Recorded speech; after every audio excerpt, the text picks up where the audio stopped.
नमस्कार दोस्तों, स्वागत है आपका अजय जी के अब में एक बार फिर से। तो लास्ट जो अपना टॉपिक चल रहा था राजस्थान का एकीकरण, पढ़ लिख के बैठे होंगे मेरे हिसाब से अच्छे से ना। हाँ जी, तो जो टॉपिक है एकीकरण दोस्तों 101% श्योर रहना, जैसे कि मैंने कल कहा था 101% जो है इसका क्वेश्चन एग्जाम में पूछा जाए, कोई भी एग्जाम ले लो चाहे जहां पर ये टॉपिक है उसका क्वेश्चन पेपर में आएगा ही आएगा, श्योर है। ठीक है, क्योंकि अपने राजस्थान के निर्माण का क्वेश्चन है तो 100% आंसर पूछा ही जाएगा। क्लियर, इससे कोई भी क्वेश्चन पूछा जा सकता है। राजस्थान दिवस का, राजस्थान स्थापना दिवस का, कैसा भी क्वेश्चन पूछा जाए आपको कहीं पे भी नहीं अटकना, सारे क्वेश्चन बता दूंगा मैं इसके रिलेटेड। ठीक है, आप क्या सोच सकते हो एकीकरण से कितने, एकीकरण एक टॉपिक ऐसा है जिससे 200 टाइप के क्वेश्चन बना सकते हो, 200 क्वेश्चन इस छोटे से टॉपिक से, और लैंग्वेज चेंज करो तो हजारों क्वेश्चन बन सकते हैं। ठीक है सॉरी। तो अभी आगे बढ़ते हैं। राजस्थान का एकीकरण हमने सर बात की थी 2 चरणों के बारे में, देखिएगा।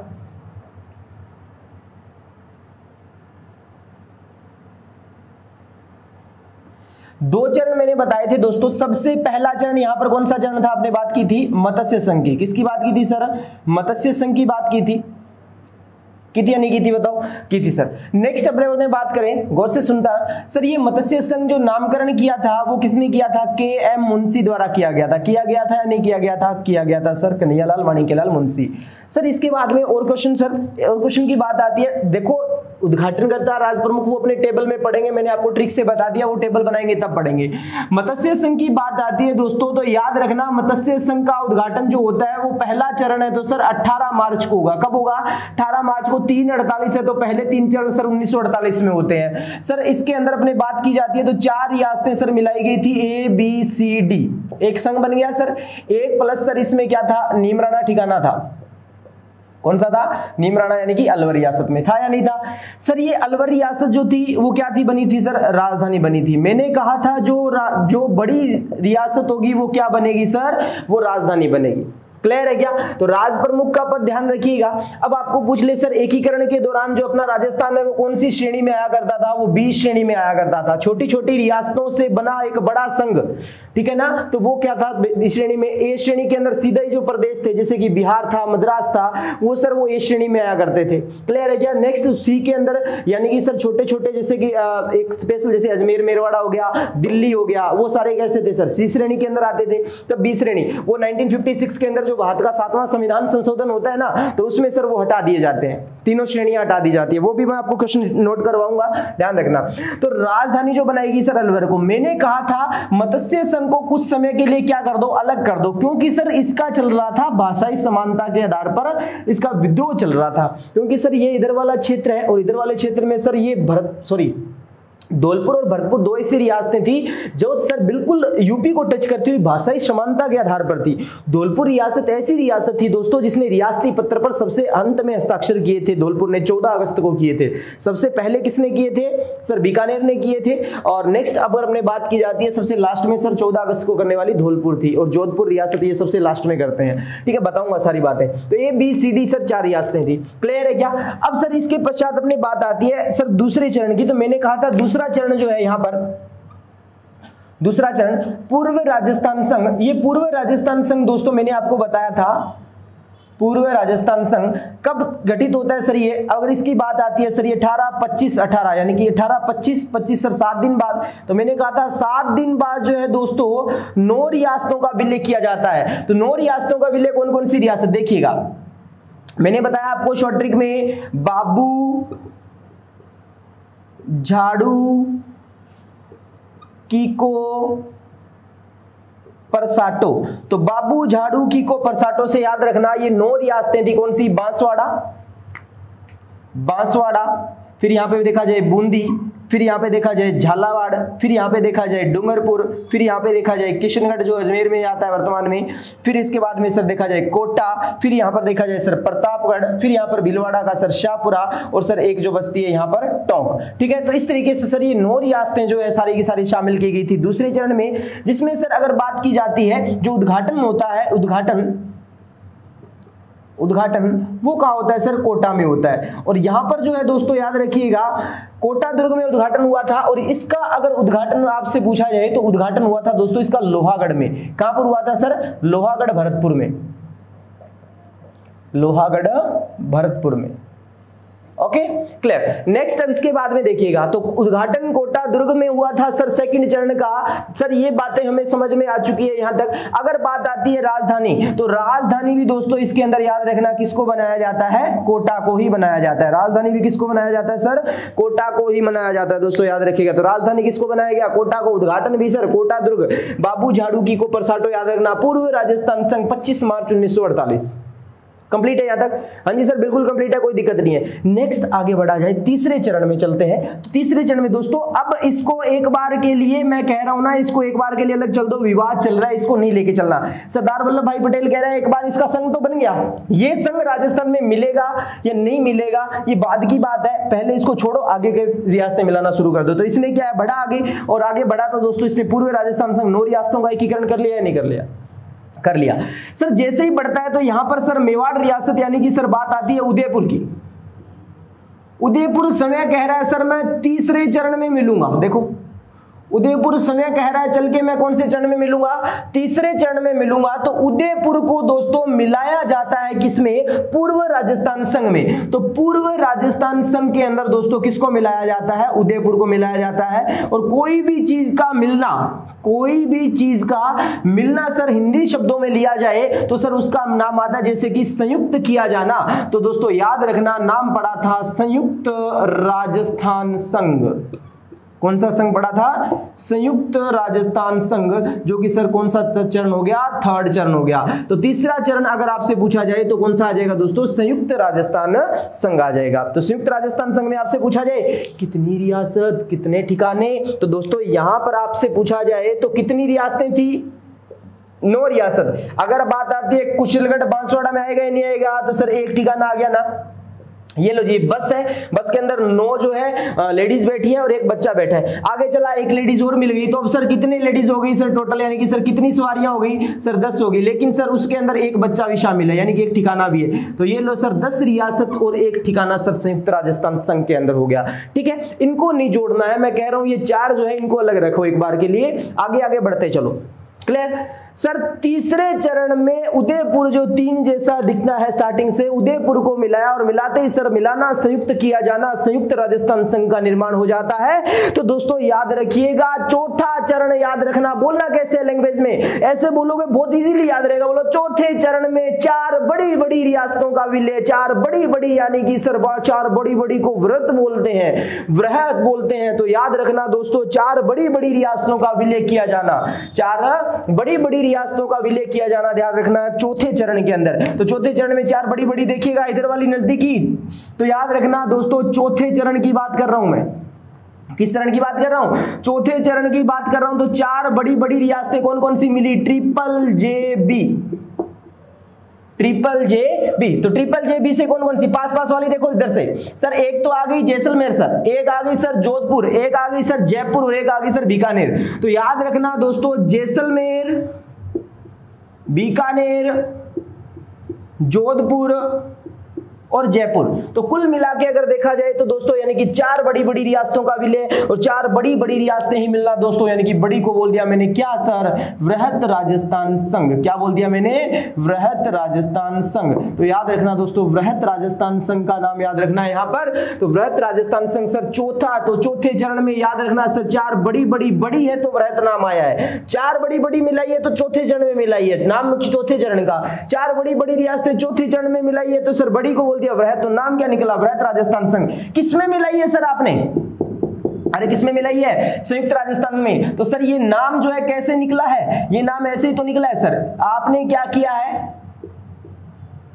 संयुक्त राजस्थान संघ में 4 बड़ी बड़ी रियासतें मिला दी सर। कौन कौन सी मिला दी, नोट कर लेना दोस्तों, फुल लिख के आप, जैसलमेर, जोधपुर, जयपुर और बीकानेर। क्लियर है क्या। तो ये 4 बड़ी बड़ी रियासतें मिलाने पर दोस्तों निर्माण होता है किसका, वृहद राजस्थान संघ का होता है। तो मेरे साथियों यहां तक आप डंडना डंडन बोलो भी सर, यहां तक हमें कोई प्रॉब्लम नहीं है, बिल्कुल अच्छे से याद हो गया। अगर आपसे यहां से प्रश्न पूछ लिया जाए कहां पर सर इसकी बात आती है, तो दोस्तों चौथे चरण के अंदर, चौथे चरण के अंदर अपने बात की जाती है। तो चौथे चरण की पहले तो दिनांक याद होनी चाहिए, कौन सी है सर, 30 मार्च है। तीसरे की लिखी है क्या, नहीं लिखी तो लिख दो, 18 अप्रैल है।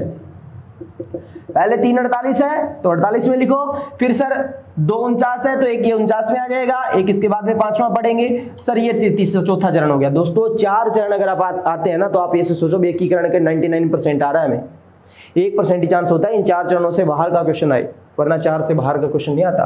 ठीक है, संयुक्त राजस्थान संघ JJB के अंदर बात आती है तो दोस्तों यहाँ पर कितनी रियासतें थी? 10 सर, 10 में 4 रियासतें मिली, 14 रियासत हो गई सर। अभी कितना ठिकाना था? 1 था। अभी सर जयपुर में 1 ठिकाना आएगा लावा, तो अब कितने ठिकाने हो गए सर? ये लो। तो यहां पर दोस्तों कुशलगढ़ ठिकाना मिला है, और यहां पर अगर बात की जाती है दोस्तों याद रखिएगा, यहां पर अगर बात की जाती है तो यहां पर सर लावा ठिकाना मिलता है। कौन सा मिलता है? लावा मिलता है, वर्तमान में लावा टोंक है, यहां पर कुशलगढ़। क्लियर? तो ये बात आती है दोस्तों, क्या समझ पाए क्या? हाँ जी सर बिल्कुल समझ पाए, किसी भी प्रकार की कोई टेंशन नहीं है सर, मैं बोल देता हूं आपकी तरफ से। ठीक है, चलो नेक्स्ट यहां पर समझ में आ गया, संयुक्त राजस्थान संघ में JJB बनाया सर, वृहत राजस्थान संघ बन गया। ये 4 चरण दोस्तों देखिएगा, इसका भी उद्घाटन अगर आपसे पूछ लिया जाए कहां पर होता है तो कोटा दुर्ग में होता है दोस्तों। इसका उद्घाटन भी कहां होता है? कोटा में होता है। इसका उद्घाटन कहां होता है सर? जयपुर में होता है, और इसके बाद में जयपुर में ही होते हैं। तो संयुक्त राजस्थान संघ की अगर बात आती है तो दोस्तों याद रखिएगा, उद्घाटनकर्ता के रूप में सर संयुक्त राजस्थान संघ में सरदार वल्लभ भाई पटेल से जहां पर उद्घाटन किया जाता है, उद्घाटन लिख लेना, उद्घाटन लिख लेना मेरे दोस्तों, उद्घाटन लिख लेना। आपसे अगर पूछा जाए उद्घाटन, तो उद्घाटन हुआ था दोस्तों यहां पर किसका हुआ था? तीसरे और चौथे चरण का। तो तीसरे का कोटा में और चौथे का सर जयपुर में होता है। क्लियर है क्या? तो क्या इतनी बात आपको समझ में आई? अगर यहां पर बात की जाए राजधानी की, तो राजधानी सर समय उदयपुर बनेगी या नहीं बनेगी सर? बनेगी सर। ये लीजिए, यहां पर अगर राजधानी की बात की जाए तो चौथे चरण में अगर राजधानी आएगी तो दोस्तों जयपुर आएगी, जो वर्तमान में भी है। राजधानी कौन सी आएगी? जयपुर। ये लीजिए, तो एक बार के लिए दोस्तों इसका स्क्रीनशॉट ले लो पूरे बोर्ड का, और अच्छे से आपको 4 चरण याद हो गए होंगे। फिर मैं इसको साफ करूंगा, फिर मैं लिखूंगा, क्योंकि डिजिटल बोर्ड तो है नहीं, तो अपना तो ये तो भाई व्हाइट बोर्ड है, तो इस पे मैं साफ कर दूंगा। फिर मैं वापस जो है इसको सिर्फ अपने शब्दों से ही रिप्रेजेंट कर सकते हैं। बस आपका सहयोग ऐसे ही बना रहे दोस्तों, वो दिन दूर नहीं है जिस दिन हमारे सामने जो है आपके सामने डिजिटल बोर्ड भी लगा होगा।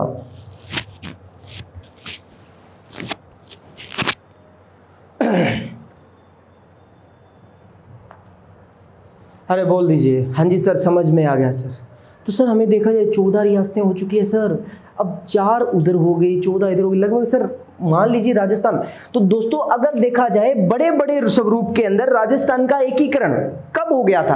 एकीकरण समाप्त हो गया था 1 नवंबर 1956 को। एक बड़े स्वरूप में देखा जाए तो एकीकरण दोस्तों हो चुका है। अगर आप देखो तो एकीकरण क्या हो चुका है रियासतों का, लगभग 18 रियासतें और तीनों ठिकाने जो है एक प्रकार संगठित कर लिए हैं, बांध लिया है।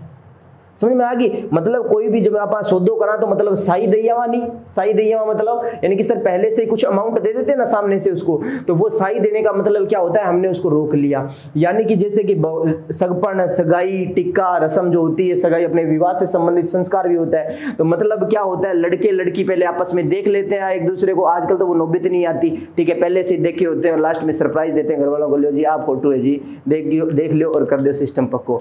ठीक है, तो वो बात होती है। चलो वो छोड़ो, बात ये रहती है भी सर उन्होंने क्या किया, परमानेंट कर लिया। पहले शादी के लिए लड़के वाले हैं, लड़कों ने कहा भी हाँ हमें लड़की पसंद है, और लड़की वालों ने कहा हमें लड़का पसंद है, तो वो अपने तरफ से नारियल वगैरह जो है देके जाते हैं। यानी कि वो होता है लड़के के रोकना और लड़की को रोकना, यानी कि सर रोका हो गया, जिससे पंजाबी में बोलते हैं रोका हो गया। तो रोका हो गया मतलब रोकना होता है, यानी कि सर उन्होंने लड़की को रोक लिया भी ये हम लेके जाएंगे, और उन्होंने लड़के में भी ये हमारा जो है दामाद फिक्स है। ठीक है, तो इस तरीके से होता है दोस्तों, याद रखिएगा। तो यहाँ पर भी जो है रोका हो चुका है, रोका हो चुका है। अभी मत्स्य प्रदेश सर इकट्ठा तो हो चुका, नारियल तो दे दिया, अभी शादी करनी बाकी है, तो वो शादी 5वें चरण में होने वाली है। तो इतना समझ में आ गया होगा, मैं समझ सकता हूं। दंडना दंडन है या नहीं है बता दो? है सर, कोई दिक्कत वाली बात नहीं है। तो 4 चरण हो चुके हैं दोस्तों, 5वें चरण की ओर बढ़े। तो 5वां चरण देखना कैसे, एक बार के लिए मैं सीधा यहां से साफ कर देता हूं। 5वां चरण में यही बताने की कोशिश करता हूं आपको। सुनना गौर से सर, 5वें चरण में क्या होता है, एक समिति आती है सर, शंकर देवराय समिति। कौन सी आती है? शंकर देवराय समिति। और दोस्तों जो नेक्स्ट प्रधानमंत्री जो बनाया जाता है प्रथम शोभाराम कुमावत को, उसको भी प्रधानमंत्री मंत्रिमंडल के अंदर दोस्तों शामिल कर लिया जाता है, राज्य मंत्रिमंडल के अंदर।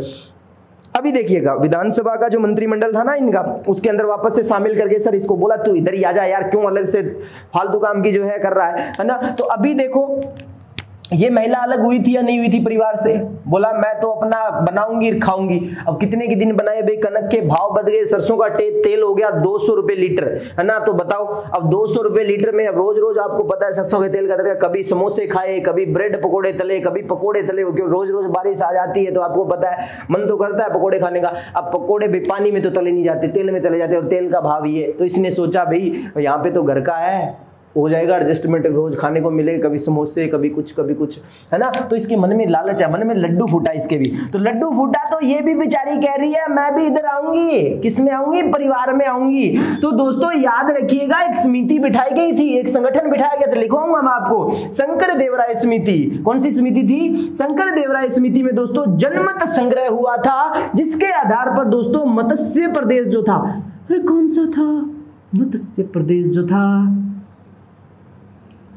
ये लीजिएगा मत्स्य प्रदेश जो था वो सर किसमें मिला दिया जाता है सर? वृहत राजस्थान संघ में। तो दोस्तों यहां पर याद रखना वृहत राजस्थान संघ में जब मैं जैसे ही ऐड करूंगा मत्स्य, नेक्स्ट पार्ट लिखना है आपको, इसमें ऐड मत कर देना, चौथे में कहीं घुसेड़ दो, आप पांचवा लिखोगे अलग से, ठीक है ना।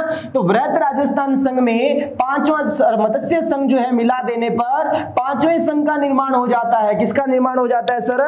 पांचवें संघ का। और मैंने कहा था कब कोई चीज मिलाई जाती है तो देखो सिंगल रूप में मिला है को, तो क्या लगाया था आपने नाम, क्या आगे संयुक्त लगाया था या नहीं लगाया था बताओ। तो यहां से जो आपके लिए पांचवा चरण निकल गया, ये लो पांचवा चरण। पांचवा चरण दोस्तों याद रखिएगा, पांचवें चरण पे आंच नहीं आनी चाहिए, तो दोस्तों संयुक्त रहना चाहिए वो, तो संयुक्त वृहत राजस्थान संघ, राजस्थान संघ जिसे दोस्तों वृहत्तर राजस्थान संघ के नाम से भी जाना जाता है। तो संयुक्त वृहत राजस्थान संघ का अगर बात की जाती है उद्घाटन की, तो उद्घाटन दोस्तों याद रखिएगा 15 मई को होता है। कब होता है सर? 15 मई 1949 को होता है। तो राजस्थान का पांचवा जो बनकर तैयार हुआ था, मैंने कहा ना संपूर्ण लगभग रूप से देखा जाए तो एकीकरण चौथे चरण तक समाप्त हो जाता है, ठीक है। बाद में तो जो चीज उन्होंने एकीकरण कर रखी है उनको एक स्वरूप दिया जाता है, एक डिजाइन तैयार किया जाता है, बस और कुछ नहीं है। तो दोस्तों 30 मार्च को आपको भी पता होगा प्रत्येक वर्ष राजस्थान दिवस के रूप में मनाया जाता है। अरे मनाते हो या नहीं मनाते? मनाते हैं सर। तो पांचवें सर संयुक्त वृहत राजस्थान संघ की 15 मई 1949 को होती है या नहीं होती रे, बता दो। अरे होती है सर। तो संयुक्त वृहत राजस्थान संघ में सर अभी देखा जाए तो अपने को सरप्राइज रूप में सर कितनी रियासतें मिलेगी, कितने आदमी थे ना, वो तो कितने आदमी नहीं थे, वो तो सामने से पिलाई दे रहा, बोला साहब मैं तो आदमी का नहीं देखी को नहीं, आप काम हो लुगाइया का देखने को, ठीक है, वो बात थी। तो ठीक है, तो अभी याद रखना, तो ऐसे आप मत करना भी सर संयुक्त वृहत राजस्थान की तरफ हमारा देखना काम नहीं था, हमारा देखना कहीं और था। तो ऐसे करते हुए आपका सिलेक्शन भी कहीं और देख जाएगा, फिर मेरे को मत कहना सर हमारा सिलेक्शन नहीं हुआ। तो ध्यान इधर रखना है, संयुक्त वृहत राजस्थान संघ की अगर बात की जाए तो सर हमें जो है याद रखने वाली बात यह है भी सर इसमें रियासत हमसे पूछे तो बता देंगे सर 18 रियासत। अरे आपको कुछ लगा क्या लगा सर? आपने पहले बता रखा है यहाँ पर 4 रियासत और 1 ठिकाना। क्या सर हमें इतने बुद्धू समझते हो क्या? अभी हमें इतना ही नहीं पता, टोटल नहीं आता क्या? 14 में हम 4 जोड़ेंगे 18 होंगे या नहीं होंगे? मतलब सर ये समझ रहे हो आप, हमें 2 ठिकाने यहाँ पर थे, 1 ठिकाना यहाँ पर था, तो कुल मिला के कितने ठिकाने हो गए सर? 3 ठिकाने। ये लो जी 5 × 18 रियासतें और 3 ठिकाने आपके सामने है। एक रियासत 19 बच रही है सर, एक 19वीं बच रही है, आएगी। केंद्र शासित प्रदेश भी आएगा, कुछ नहीं छोड़ेंगे रे, चीर फाड़ कर देंगे सब कुछ भी नहीं छोड़ेंगे। तो 18 रियासत और 3 ठिकाने की अगर बात की जाती है तो राजस्थान का एकीकरण। ओके, यहां तक आशा करता हूं आपको बिल्कुल समझ में आ चुका होगा। तो आप इसका स्क्रीनशॉट लो, चाहे नोट करो, 1 मिनट का टाइम है, फटाफट। मैं इतने पानी पी लेता हूं भाई।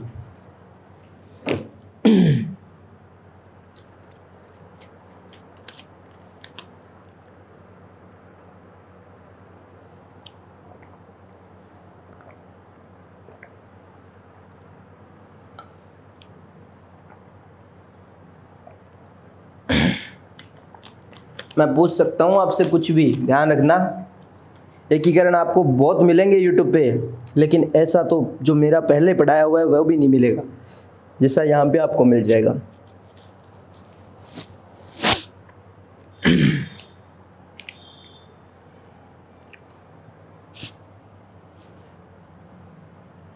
अरे बोल दीजिए ना, समझ में आया क्या? अरे बूझे क्या साथियों, बूझे? समझ में आ गया? हाँ जी सर, बिल्कुल समझ में आ गया, कोई दिक्कत है ही नहीं सर, कोई दिक्कत ही नहीं है सर। चलो शाबाश, नेक्स्ट आगे बढ़ते हैं।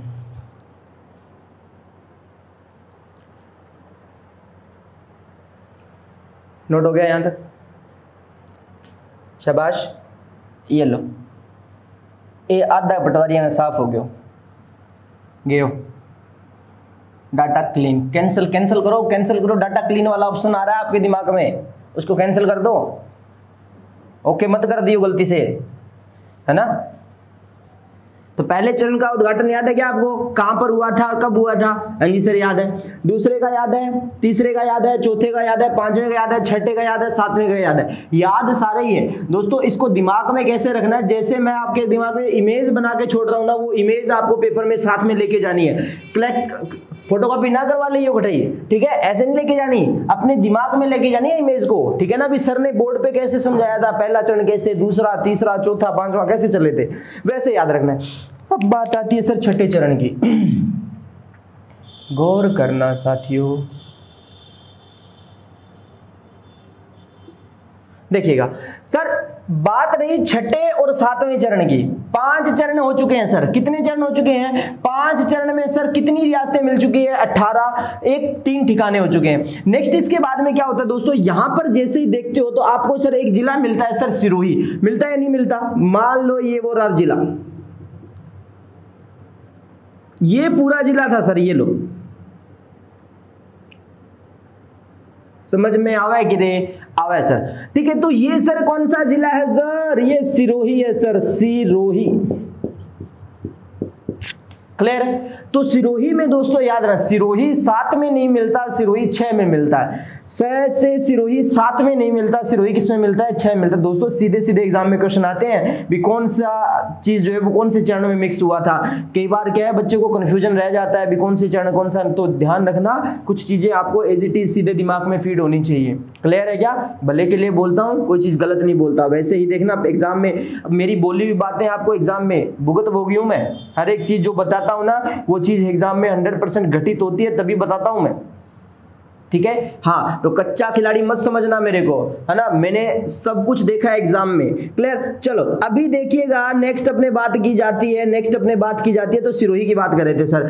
ये सिरोही जो 7 में नहीं मिलता, 6 में मिलेगा सर, ये रहा। छठे चरण का नाम भी देखा जाए तो सर पूर्ण रूप से अपने राजस्थान संघ कह सकते हैं। क्या कह सकते हैं सर?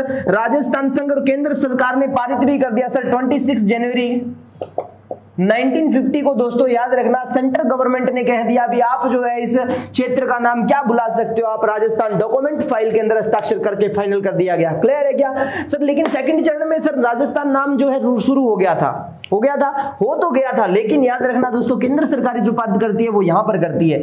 तो क्या हुआ, यहां से ये व्हाइट वाला क्षेत्र मैंने उड़ा दिया, ये देखो दिख रहा होगा आपको, ये व्हाइट वाला जो क्षेत्र उड़ाया है वो सीमा में से, ये जो व्हाइट दिख रहा है आपको, क्लियर है क्या? इतना सा एरिया, ये व्हाइट जो दिख रहा है दोस्तों, ये वाला क्षेत्र है आबू देलवाड़ा।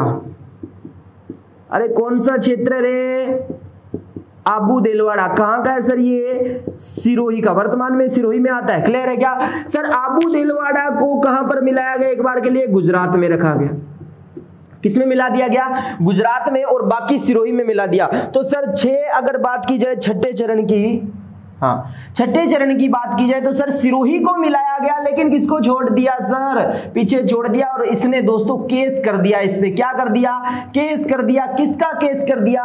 बेवफाई का केस कर दिया इस पर। किसका केस कर दिया दोस्तों? अरे इस पे बेवफाई का केस कर दिया। बोला तू तो बेवफा निकला रे, मेरे को तो दिन दहाड़े जीता जागता छोड़ के चला आया।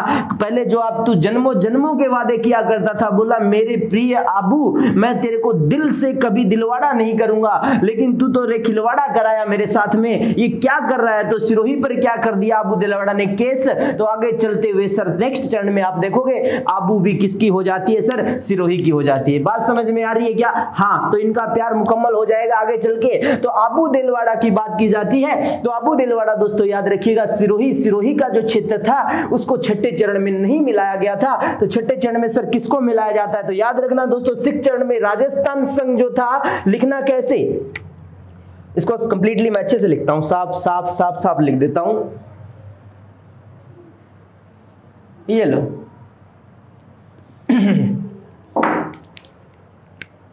तो ये रहा छठा चरण, राजस्थान संघ। राजस्थान संघ छठा चरण है दोस्तों, याद रखना। राजस्थान संघ की अगर बात की जाती है स्थापना की, तो स्थापना राजस्थान संघ की कब होती है सर? 26 जनवरी 1950 को होती है। छठा चरण बनकर तैयार हुआ। छठे चरण में सर किसको मिलाया गया? देखिएगा, अब मैं इसकी जरूरत नहीं है, ये समझाने के लिए था। छठे चरण के अंदर दोस्तों राजस्थान संघ के अंदर बात की जाती है, तो पांचवा चरण कौन सा था सर? संयुक्त वृहद राजस्थान संघ था। अरे था या नहीं था? संयुक्त वृहद राजस्थान संघ में सर किसको मिलाया गया है? सिरोही को मिलाया गया है, परंतु सर किसको छोड़ के? आबू देलवाड़ा को छोड़ के। ये आप एक ब्रैकेट में लिख लेना, आबू दिलवाड़ा या देलवाड़ा के क्षेत्र दोस्तों, आपको पता है जैन मंदिर जो है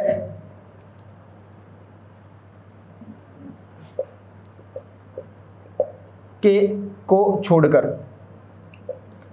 ओके, समझ गए होंगे, है ना? तो उसकी सिरोही की आबू ने केस कर दिया, तो सर सातवां चरण जैसे ही आगे आएगा तो सर उस पे जो है अपने गौर करेंगे। तो ये छठा चरण कंप्लीट हो गया क्या रे हमारा? हो गया सर, कोई दिक्कत वाली बात नहीं है सर, इतना हल्के में ले रहे हो आप, हमें याद हो गया, हमें भी, ठीक है ना? तो छठा चरण राजस्थान संघ 26 जनवरी 1950 को संयुक्त वृहद राजस्थान संघ का निर्माण हो जाता है दोस्तों। संयुक्त वृहद राजस्थान के अंदर किसको मिला दिया जाता है? सर सिरोही को मिला दिया जाता है। जब सिरोही मिल जाएगी किसके साथ सर? किसके साथ मिल जाए? सिरोही मिल जाएगा सर किसके साथ? राजस्थान के अंदर मिल जाएगा, बृहद राजस्थान संघ में मिल जाएगा। तो वो अपनी आबू को छोड़ के आ जाता है, पीछे गुजर गया तो गुजरात में छोड़ के आ गया था, आगे गुजर गया था वो, तो याद रखना। तो उसने भी कह दिया, अरे तू तो सामने से बेवफा निकला, तूने मेरे को धोखा दिया। तो सामने से देखो आबू ने भी क्या कर दिया सर, उस पे बोला जा मैं भी तेरे पीछे पीछे हूं, टेंशन मत ले। तो सिरोही जो है, सिरोही को जैसे ही मिलाया गया राजस्थान के अंदर, तो आबू भी चल के आती उसके पीछे पीछे। तो आबू दिलवाड़ा का दिल जो था इतना बड़ा था, वो भी चल के आ गई दोस्तों। तो आबू दिलवाड़ा, दिलवाड़ा का दिलवाड़ा दोस्तों याद रखना मिल जाता है किसमें? वापस सिरोही में मिल जाएगा सातवें चरण के अंदर दोस्तों। देखोगे क्या? अभी देख लेते हैं सर, सातवें चरण की ओर बढ़ा जाए तो राजस्थान का सातवां चरण दोस्तों अगर बात की जाती है तो उसका नाम आता है आधुनिक राजस्थान संघ नाम आता है। अरे कौन सा नाम आता है रे? आधुनिक राजस्थान संघ आता है। तो आधुनिक राजस्थान संघ की अगर बात की जाती है तो आधुनिक राजस्थान संघ दोस्तों जो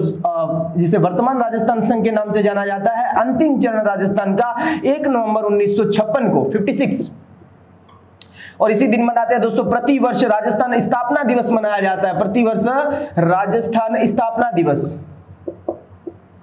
स्थापना दिवस 30 मार्च को राजस्थान दिवस, और प्रतिवर्ष राजस्थान स्थापना दिवस की बात आती है दोस्तों, ठीक है। तो 1 नवंबर 1956 को क्या किया जाएगा सर? सातवें चरण में छेड़छाड़ जो होती है वो देखते हैं सर। छठा चरण है, उसमें सर छेड़छाड़ की जाएगी, तो पहले इसको लिखो, राजस्थान संघ लिख दिया सर, छठा चरण। अब इसमें मिलाया क्या जाना है वो देखो। आबू दिलवाड़ा को छोड़ के आए थे, पहले इसको पटको, ये लो आबू दिलवाड़ा को, ठीक है, जबरदस्ती आए तो पटक दिया।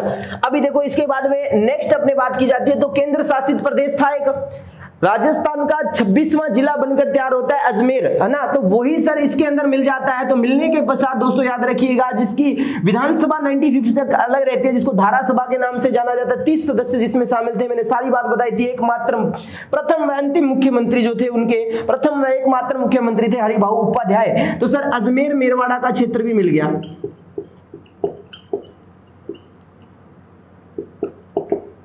अगर आपसे पूछा जाए क्वेश्चन, देखो कितना अच्छा क्वेश्चन बन रहा है, राजस्थान का पटवार के लिए क्वेश्चन बहुत अच्छा है। राजस्थान का सी श्रेणी का कौन सा क्षेत्र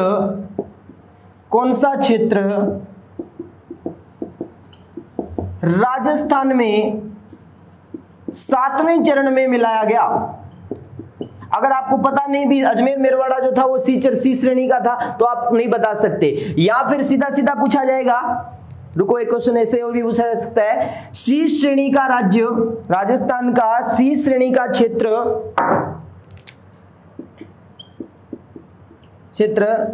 राजस्थान में कब विलय किया गया? कब विलय किया गया, है ना। तो देखो क्वेश्चन बनाने वाला दोस्तों कैसे ही लैंग्वेज फॉर्मेशन कर सकता है। मैं भी है ना एकीकरण के इतने दांसू क्वेश्चन बना सकता हूं जिसकी लैंग्वेज पढ़ोगे ना तो आपको भी लगेगा यार वाकई में अगर अजय सर ने ये क्वेश्चन पढ़ाया ना होता ना तो आज इसका जवाब नहीं दे पाते। ऐसी लैंग्वेज भी बन जाती है दोस्तों क्वेश्चन की, ध्यान रखिएगा। देखो ये क्वेश्चन आपके लिए एक है ना, जिसने एकीकरण पढ़ रखा है उसको ये क्वेश्चन पूछ लेना, वो अटक जाएगा इस क्वेश्चन में। राजस्थान का सी श्रेणी का कौन सा क्षेत्र कब वह विलय किया गया, कौन सा क्षेत्र था जिसको कब विलय किया गया था। दो क्वेश्चन एक साथ पूछना, पहले उसको क्षेत्र का पता नहीं होगा, दूसरी बात अगर क्षेत्र का पता होगा तो कब विलय किया गया ये नहीं पता होगा, ठीक है ना दोस्तों। तो ये याद रखना दोस्तों, अजमेर मारवाड़ा का जो केंद्र शासित प्रदेश था वो कब विलय किया गया था, 1 नवंबर 1956 को। ये बात याद रखना। अरे याद रख लोगे क्या, रख लेंगे सर, कोई दिक्कत वाली बात नहीं है। अजमेर मेरवाड़ा मिला दिया सर। और क्या छेड़खानी की गई थी, अभी देखो तो छेड़खानी जो यहां पर हुई है वो ये हुई है, देखो इधर इधर देखिएगा गौर से, ये वाला झालावाड़ से सर जो है हुआ है लेन देन इसका, किसका सर, मध्य प्रदेश का। सर झालावाड़ जिले का लेन देन सर मध्य प्रदेश से हुआ है, और वो भी किसके तहत हुआ है दोस्तों, राज्य पुनर्गठन आयोग। ये अभी नहीं लिखना आपको, मैं आपको बताऊंगा पुनर्गठन आयोग 1956 के अंदर दिसंबर, ठीक है। अभी देखना दोस्तों, तो राज्य पुनर्गठन आयोग के तहत क्या क्या बातें होती है। एक तो सर अजमेर इसको जो क्षेत्र है सर कौन सा, आबू इसका झालावाड़ का, झालावाड़ से अगर बात की जाए दोस्तों कौन सा क्षेत्र, सिरोंज, ठीक है। और एक क्षेत्र सर सुनेल टप्पा, सुनेला टप्पा, तो सुनेल टप्पा का क्षेत्र था सर मध्य प्रदेश का, सिरोंज का क्षेत्र था सर झालावाड़ का। ये आपस में क्या कर लिए सर, इन्होंने एक्सचेंज कर लिए। समझ में आ रही है क्या, मंदसौर जिले का दोस्तों मध्य प्रदेश राज्य के सुनेल टप्पा जो था वो दिया अपने राजस्थान के झालावाड़ को, और वहां का सिरोंज क्षेत्र क्या ले लिया, अपना ले लिया सर। बात समझ में आ रही है क्या। तो दोस्तों देखिएगा सुनेल जो है टप्पा वो अपने लिया था, और सिरोंज का क्षेत्र जो अपने दिया था। तो दोस्तों प्लस क्या हो रहा है सर, प्लस हो रहा है सुनेल टप्पा, अरे प्लस क्या हो रहा है सुनेल टप्पा, माइनस क्या हो रहा है सर सिरोंज क्षेत्र हो रहा है, माइनस क्या हो रहा है सर सिरोंज क्षेत्र हो रहा है। बताओ ये बात समझ में आई है या नहीं आई, बिल्कुल सर आई है, कोई दिक्कत वाली बात नहीं। तो दोस्तों ये 7वें चरण की बात होती है, और 7वें चरण में राजस्थान संघ, अबू दिलवाड़ा, अजमेर मेरवाड़ा और सुनेल टप्पा ये सर मिलाए जाते हैं। नेक्स्ट के अंदर माइनस किया जाता है सिरोंज क्षेत्र। तो ये सारी बातें मैं लिखवाऊंगा आपको, राज्य पुनर्गठन आयोग लिखवाऊंगा ना उसमें लिखवाऊंगा। तो एक बार के लिए दोनों चरण याद करो और डन करो, फटाफट से करो, शाबाश।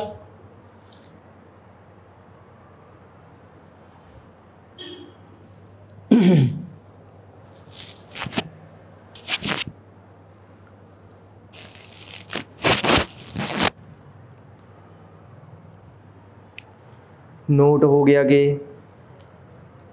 कोई दिक्कत किसी को होनी भी नहीं चाहिए, कोई दिक्कत नहीं होनी चाहिए। तो दोस्तों एक बार के लिए अपने रिपीट करते हैं 7 चरणों को।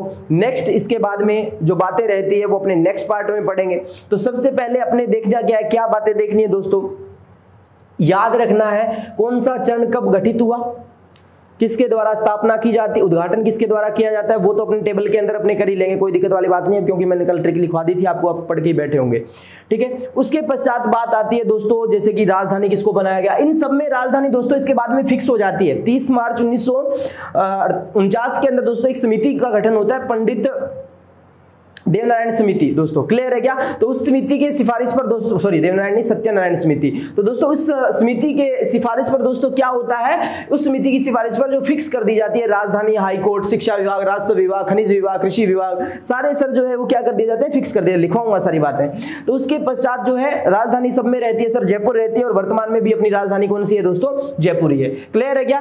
अब देखना सर पहले चरण की बात की जाए तो पहले चरण की अगर बात की जाती है सर, पहला चरण होता है अपना मत्स्य संघ। मत्स्य संघ का नामकरण जो किया गया था सर के मुंशी के द्वारा 18 मार्च 1948 को सर राज्य उसका उद्घाटन हुआ था भरतपुर के किले में, लोहागढ़ किले में दोस्तों। लोहागढ़ किले का निर्माण 1733 ईस्वी में सूरजमल जाट के द्वारा करवाया गया, जिसे जाटों का प्लेटो कहा जाता है। उसकी पत्नी जो थी उसका नाम क्या था दोस्तों, पत्नी का नाम क्या था, पत्नी का नाम क्या था, किशोरी देवी था, जो क्या थी सर, कृष्ण भक्ति किशोरी देवी। सर अगर बात की जाती है तो सीकर का जो हत्याकांड, सॉरी सीकर किसान आंदोलन या पढ़ते हैं तोरावटी या जकात किसान आंदोलन के दौरान दोस्तों कटराथल गांव से 1934 के अंदर 10,000 महिलाओं का नेतृत्व करने वाली भी महिला कौन थी सर, किशोरी देवी थी, जो लाल सिंह खड़का की पत्नी थी, क्लियर है। अब बात वापस आती है दोस्तों, और इसके अंदर 4 रियासतें अलवर, भरतपुर, करौली, धौलपुर। अलवर, भरतपुर, करौली, धौलपुर में दोस्तों याद रखिएगा अलवर रियासत बड़ी थी इसलिए राजधानी बनी, लेकिन उसका राज प्रमुख जो है वहां का नहीं बनता। इसका भी कारण था, वो बताऊंगा आपको मैं, नेक्स्ट विशेष बातें लिखेंगे उसमें, नेक्स्ट पार्ट में पढ़ेंगे विशेष बातें, ठीक है। तो ये सब बातें रहती है दोस्तों, आपको अच्छी तरीके से याद हो गई होगी मेरे हिसाब से, क्लियर। तो नेक्स्ट दूसरे चरण में बात की जाए तो नाम आया था पूर्व राजस्थान संघ। पूर्व राजस्थान संघ में सर 9 रियासतों का 7 दिन बाद विलय होता है, तो 25वां, मैंने कहा ना उसको अलग रख दो एक बार के लिए, मत्स्य संघ को अलग, 4 रियासतें एक ठिकाना अलग रख दो, पटक दो उसको अलग से। दूसरा आया तो सर पूर्व राजस्थान संघ में 9 रियासतें एक ठिकाना मिला था, ठिकाने के नाम मिला तो कुशलगढ़ बांसवाड़ा का, तो बाबू झाड़ू की को परसाटो, बांसवाड़ा, बूंदी, किशनगढ़, कोटा, फिर झालावाड़, डूंगरपुर, प्रतापगढ़, शाहपुरा और टोंकी, 9 रियासतें ऐसी थी दोस्तों किसमें मिलाएगी सर, सेकंड चरण में मिलाई गई थी, ठीक है। अब नेक्स्ट आगे बढ़ते हैं, सेकंड चरण का उद्घाटन कोटा दुर्ग में, तीसरे चरण का भी उद्घाटन कोटा दुर्ग में, चौथे का जयपुर में। क्लियर है क्या? अरे बोल दीजिए ना, हाँ जी सर बिल्कुल क्लियर है, कोई दिक्कत वाली बात नहीं है सर यहाँ पर, ठीक है। तो सर तीसरे चरण के अंदर मिलाया जाता है सर उदयपुर को, उदयपुर राजधानी बनेगी तीसरे में, क्योंकि सिंगल है सर, बड़ी रियासत है। उदयपुर रियासत को मिलाया गया दोस्तों, उदयपुर के महाराणा भोपाल सिंह थे, अगर बात करेंगे तो उनके बारे में भी मैं बताऊंगा, उन्होंने जो महाराज प्रमुख का पद जो है ग्रहण किया था, वो भी बातें सारी रहेगी, क्लियर है। तो बातें ये रहती है दोस्तों, जिस तरीके से जिस स्पीड से मैं बोल रहा हूं उस स्पीड से आपको बोलना आना चाहिए, आप बोल सकते हो, ऐसी बात नहीं है, ठीक है। जब ये अभ्यास होता है ना, अभ्यास से बड़ी कोई चीज नहीं होती। कई बच्चे कहते हैं सर ये तो गॉड गिफ्टेड है, ये इंटेलिजेंट है, अरे मेहनत के आगे ना सब कुछ फीका पड़ जाता है। जब आप अभ्यास करते हो ना, अरे इंटेलिजेंट क्या करेगा, मान लो वो 4 बार पढ़ने में याद होता है तो वो चीज आपको 8 बार पढ़ने में याद हो जाती है। अगर गलती से आपने उसी चीज को 10 बार पढ़ लिया तो इंटेलिजेंट ज्यादा कौन हो गया, आप हो गए। तो मेहनत इंटेलिजेंसी से बड़ी होती है, ध्यान रखना हमेशा, ठीक है ना। तो आईक्यू लेवल जो है वो मेहनत के आगे कुछ नहीं है। मेहनत, एक बंदा किसी चीज को 4 बार पढ़ने में भी याद कर रहा है ना, कोई बात नहीं, अगर आप उसको 15 बार पढ़ रहे हो, मेहनत कर रहे हो उस पर ज्यादा से ज्यादा टाइम देते हुए, तो आप उससे भी ज्यादा सुपीरियर हो।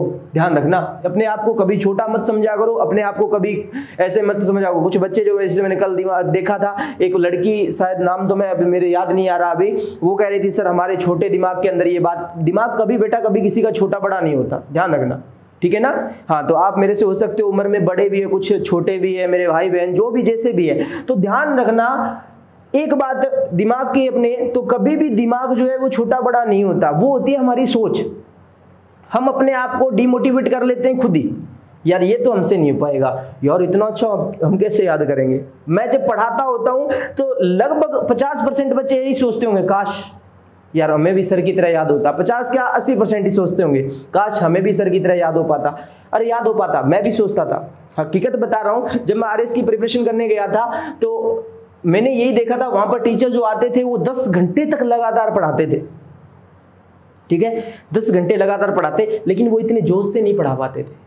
इतने जोश से पढ़ाओगे तो मैक्सिमम आप 6 घंटे पढ़ा सकते हो, ठीक है ना। इतने जोश के अंदर मैक्सिमम 6 घंटे पढ़ा सकते हो, फिर आपकी क्या थोड़ी सी कैपेसिटी धीरे धीरे होने, क्योंकि शरीर है भाई थकता तो है, ठीक है ना, माइंड थकता है, बॉडी थकती है, इधर उधर फिर चलने फिरने से सारा दिन खड़ा रहना कौन सा आसान काम होता है, नहीं होता, मुश्किलें बहुत आती है, लेकिन जो है हम हार नहीं मानते। किस लिए? क्योंकि हमारे सामने हमारा जुनून दिख रहा होता है, बच्चे दिख रहे होते हैं हंसते खिलते चेहरे मुस्कुराते हुए भी, उनका भविष्य जो है हो सकता है कोई कुछ ही एग्जाम में जाए, कोई कुछ ही एग्जाम में जाए, तो ऐसी बातें नहीं होती, क्लियर। तो ये ध्यान रखिएगा भी, अपने आप को कभी किसी से छोटा मत समझो और कभी किसी पे डिपेंड मत रहो, सेल्फ डिपेंडेंट बनो, खुद पढ़ो, कोई दिक्कत वाली बात नहीं है, खुद से तैयारी करो। ये नहीं यार मेरे को वो करवाएगा, मेरे को वो करवाएगा ना, खुद पे विश्वास रखो ना, हिम्मते मर्दे मददे खुदा, आपने सुना होगा ना। तो खुद जब बंदा विश्वास रखता है खुद पे तो भगवान भी उसका साथ देता है, ऐसी बात नहीं है, ठीक है ना। तो कहीं ना कहीं हो, अभी ना हो 6 महीने रुक के, वो कहते हैं ना देर है अंधेर नहीं है, वो ध्यान रखना। तो कभी ना कभी तो भगवान आपकी किस्मत जो है जगाएगा। इतने तो यार हमने कौन से कंकड़ कूटे हैं, है ना, तो ऐसे तो नहीं है ना, भी अपने साथ अपना जो है भगवान जो है अपना बुरा चाहेगा, ऐसी तो बात है नहीं। उसने तो हर एक किसी के लिए अच्छा ही सोचा है, जो करता है भगवान अच्छा ही करता है, चाहे वो किसी के साथ आप रख रहा है, किसी के साथ नहीं रख रहा है, आपके सामने इससे प्रॉब्लम फेस आ रही है, फेस कर रहे हो उसके सामने, तो दोस्तों वो एक सिचुएशन होती है, आप उसके लायक हो उसको फेस करने के, इसीलिए वो आपको दे रहा है। अगर आप उसके लायक ही नहीं होते तो वो आपको वो ऐसी प्रॉब्लम देता ही नहीं। किसी को भगवान कोई प्रॉब्लम नहीं देता, सुबह उठते हैं मजे से खाया पिया सोया बैठे, कभी कोई टेंशन नहीं है, ना कमाने की टेंशन, क्योंकि प्रॉपर्टी पड़ी है, तो भगवान ने उनको उन लायक समझा है। समझ में आ रही है? आप मेहनत कर रहे हो, आप लगातार पहला अटेम्प्ट किया, दूसरा किया, तीसरा किया, चौथा किया, लगने में आप एक बार में भी लग सकते थे, लेकिन भगवान ने लिखी है आपकी किस्मत में मेहनत, तो क्यों नहीं करोगे आप? करोगे, है ना। वो कहते हैं ना, जब किस्मत पहले ही लिखी जा चुकी है तो मेहनत करने से क्या हासिल होगा। अरे क्या पता किस्मत में ही ऐसा लिखा हो भी मेहनत करने से ही सब कुछ हासिल होगा। तो वो बात होती है दोस्तों। तो मेहनत कीजिए, खुद को कभी किसी से छोटा मत समझो, कभी किसी को इंटेलिजेंट नहीं। डीमोटिवेट तो किसी हाल में भी नहीं होना। मुस्कुरा दो, हल्की सी स्माइल होनी चाहिए चेहरे पे। पेपर में जाओ, हल्की सी स्माइल होनी चाहिए, स्ट्रेस नहीं होना चाहिए। बैठे बैठे लड़कियां तो नाखून खाने लग जाती है, कभी कोई मार्कर पेन वगैरह वगैरह, पूरा सिस्टम बिगड़ जाता है, क्योंकि सर पहले से स्ट्रेस ले लेती है दिमाग पे, तो पेपर में तो क्वेश्चन गलत जाएगा ही नहीं जाएगा। ऐसा नहीं, बिल्कुल फ्री माइंड। पेपर से एक दिन पहले बढ़िया से मूवी देखो, इधर उधर घूमो, मस्त तरीके से घर वालों से बात करो, बिल्कुल टेंशन मुक्त हो जो एक दिन पहले, है ना। और अपने जैसे क्या होते हैं, एक दिन रहता है तब तो पढ़ने बैठते हैं पेपर के अंदर, है ना। तो वो चीज बिल्कुल गलत है। साइंस कहती है भी कोई भी अगर आप कोई अच्छा काम करने जा रहे हो, उससे पहले आप कम से कम 12 घंटे जो है अपने माइंड को रिलैक्स करो। दोस्तों जो चीज आपने अच्छे से पढ़ी है ना, वो दिमाग है ये कोई, ठीक है ना, लिफाफा नहीं है भी सर इसमें से निकल जाएगा इधर उधर से ना। ये कोई थैली थोड़ी है भी सर इधर डाला इधर से निकल गया, नहीं है। अगर आपने स्थायी ज्ञान अपना ग्रहण किया है तो वो नहीं जाएगा दिमाग से, है ना। ऐसे तो अभी मैं तो फिर रात को सोता हूँ, सुबह उठूँ तो फिर मेमोरी लॉस हो जाए, फिर खाली हो जाए, ऐसा नहीं होता, ठीक है ना। अगर आप अच्छे से पढ़े हो तो आप क्या है पढ़ा सकते हो। हम 8-8 9-9 घंटे मैटर को पढ़ाते हैं, हम कोई किताब थोड़ी उठाते हैं, हम कोई नोट्स थोड़ी उठाते हैं, क्यों नहीं, क्यों कर पाते हैं ऐसा। तो वो इसीलिए तो कर पाते हैं क्योंकि हमारे जो है ये मेमोरी है, इसमें हमने स्थायी लिखा है। और स्थायी लिखा है मतलब वो किससे, वो मेहनत, इक्वल टू मेहनत है वो, ठीक है। हमने बार बार टॉपिक को पढ़ा है। और दोस्तों याद रखना, जो पीछे चला जाएगा वो आगे नहीं आएगा। एक अपने दिमाग होता है मेरुरज्जु के अंदर, वो आपने सुना होगा दोस्तों। तो वो दिमाग जो होता है उसमें जब चला जाता है ज्ञान ना, तो वो कभी आगे नहीं आता। मतलब जो पीछे चला जाएगा वो आगे नहीं आएगा। क्लियर। तो ये बात होती है। शायद आप थोड़े बहुत मोटिवेट हुए होंगे, तो बीच बीच में ये सिलसिला चलना चाहिए मोटिवेट का। तो कभी किसी को जिंदगी में एक बात याद रखनी, कभी भी आपको डिमोटिवेट नहीं होना किसी को देख कर भी, यार ये इतनी अच्छी गाड़ी में आ रहा है, अरे अपने से नीचा देख के जीना सीखो, है ना। आप चल रहे हो अपने पैरों पे, आप उसकी तरफ देखो जिसको भगवान ने पैर नहीं दिए। आप देख पा रहे हो सब कुछ, आप उसकी तरफ देखो जिसको भगवान ने आंखें नहीं दी। आप कोई बच्चा कह रहा है सर इतनी गर्मी के अंदर मैं बस में आता जाता हूं, आप उसकी तरफ देखो जिसके पास में किराया देने के लिए पैसे नहीं है, वो साइकिल से आ जा रहा है, ठीक है। अब साइकिल से आ जा रहा है, वो देखता है भगवान ने मेरे को कुछ नहीं दिया, तो वो व्हील चेयर पे बैठे उसको देखे। जो व्हील चेयर पे आ जा रहा है उसको देखे, इधर उधर वो हैंडल वाली, उससे चला भी नहीं जा रहा, उससे पैडल ही, वो इतना सक्षम तो है, वो खुद पैडल मार के चला रहा है, वो हाथ से चला रहा है, उसके पैर नहीं काम कर रहे। समझ में आ रही है। मतलब हर एक स्थिति दोस्तों, अपने से नीची स्थिति को देखकर आप थोड़ा सा जियोगे और सपने अपने से बड़े रखो। स्थिति को जियो वो अपने से नीची देख के, और सपने जो है अपने से बड़े रखो। मुझे ये करना है यार, 1 करोड़ की सोच के लिए 1 पैसा भी नहीं लगता। ये बात याद रखना जिंदगी में, 1 करोड़ की सोच के लिए 1 पैसा भी नहीं लगता। मतलब आप 1 करोड़ से तात्पर्य नहीं है मेरा तात्पर्य है बड़ी सोच से। यानी कि सर करोड़ों की सोच के सोचने के लिए एक हमारा पैसा भी व्यर्थ नहीं होता। भी हमें ये सर सोच रहे हैं अभी हम कल को BMW गाड़ी लेंगे, सोच अच्छी है। अगर आप मेहनत कर रहे हो तो 100% पूरा हो जाएगा। क्लियर है ना। मैंने उस दिन भी कहा था भी आपकी मेहनत ये सबूत देती है भी आपने काम कैसा किया है। आपकी मेहनत, गौर करना इस लाइन पे, शायद किसी ने गौर नहीं की होगी। आपकी मेहनत ये सबूत देती है कि आपने काम कैसा किया है, वरना आपका काम तो बता ही देगा। अरे है या नहीं है। मतलब होता है सर हम दिखावा बहुत ज्यादा करते हैं। भारतीय है ना, भारतीय तो शो बहुत ज्यादा करना आता है हमें। ये नहीं यार, ये ऐसे मैं ये करता हूँ, मैं 10 घंटे पढ़ता हूँ, मैं 12 घंटे पढ़ता हूँ। क्यों बता रहा है भाई, तू 20 घंटे पढ़, भले तू 10 घंटे पढ़, तू 5 घंटे पढ़, दुनिया क्या देखेगी। दुनिया ये नहीं देखती भी आप 20 घंटे पढ़े हो या 5 घंटे पढ़े हो या 4 घंटे, दुनिया आपका सिलेक्शन देखेगी, बस बात खत्म है। उससे पीछे उनको कोई मतलब नहीं है। आपका सिलेक्शन हुआ तो आप पढ़े हो, आपका सिलेक्शन नहीं हुआ ना तो भाड़ में जाए दुनियादारी, आपको कुछ कहेगी नहीं, घंटा फर्क नहीं पड़ता उनको। वो यही कहेगी ना फालतू है, नालायक घूमता है इधर उधर, चाहे आप 20 घंटे पढ़ रहे हो, उनको कोई नहीं है। ईगो हर्ट किसकी होगी, आपकी होगी या नहीं होगी, वो बात होती है दोस्तों। तो अपने आप को स्ट्रॉन्ग बनाओ, मजबूत बनाओ, पढ़ते रहो बस, ठीक है ना। एक ना एक दिन ऐसा दिन आएगा, जरूरी नहीं होता गवर्नमेंट जॉब ही होती है जिंदगी में, बिजनेस भी बहुत होता है, थोड़ा दिमाग चलना चाहिए।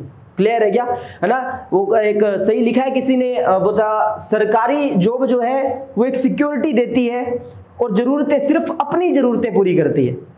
और बिजनेस ऐसा है जो सिक्योरिटी नहीं, रिस्क तो होता है लेकिन वो लोगों की भी जरूरतें पूरी करता है, ध्यान रखना, खुद के साथ साथ, है ना। तो वो बात होती है, रिस्क के साथ दोस्तों जिंदगी बनती है। तो अपने को एक बार के लिए रिस्क नहीं उठानी, क्योंकि जो अपनी अफोर्डेबल फैमिली नहीं होती ना, मिडिल क्लास फैमिली होती है, वो ना इधर की होती है ना इधर की होती है।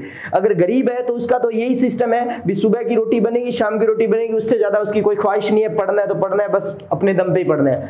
अपने वाले क्या होते हैं, फैशन भी चाहिए, जाने को बाइक भी चाहिए, अच्छे से अच्छे कपड़े भी चाहिए, शूज। अब घर वाले इनको साल के साल पढ़ने के लिए जो 3-4 टाइप के तो शूज चाहिए भाई जी।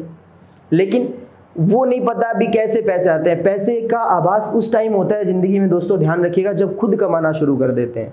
क्लियर है? तो ज़्यादा लंबी तो नहीं करूंगा क्लास को मैं, तो आशा करता हूं आपको ये मोटिवेशन अच्छा लगा हो थोड़ा बहुत, है ना। ज़्यादा तो नहीं मैं ज्ञान दूंगा आपको, क्योंकि आप खुद ही समझदार हो इस चीज़ के लिए। बट मेहनत जरूरी है यार, अभ्यास जरूरी है। तो हो सकता है इस बार ही आप, हो सकता है कब, जब मैं कह रहा हूँ ना मेहनत जरूरी है, अभ्यास जरूरी है, 100% आप एग्जाम में निकल जाओगे। क्लियर है क्या? लेकिन ये तो झूठ मेरे से नहीं बोला जाता भी आप एग्जाम में निकलोगे ही निकलोगे, बिना मेहनत के नहीं। मेहनत करोगे, मैं गारंटी देता हूँ 100% निकलोगे, गारंटी देता हूँ, लिख के देता हूँ मैं इस बात को, 101% निकलोगे आप मेहनत करोगे तो। ठीक है, झूठी गवाही मैं नहीं दे सकता। ठीक है, तो नेक्स्ट दोस्तों मिलते हैं अपने अगली क्लास में, एकीकरण के थर्ड पार्ट के अंदर, सॉरी 4th पार्ट के अंदर। इसके बारे में अपने जो बहुत विशेष बातें रहती है वो जानेंगे, और ये समाप्त भी हो जाएगा नेक्स्ट पार्ट के अंदर। तो आज के लिए बहुत बहुत धन्यवाद दोस्तों, नेक्स्ट मिलते हैं अपने, कल घर रहें, सुरक्षित रहें।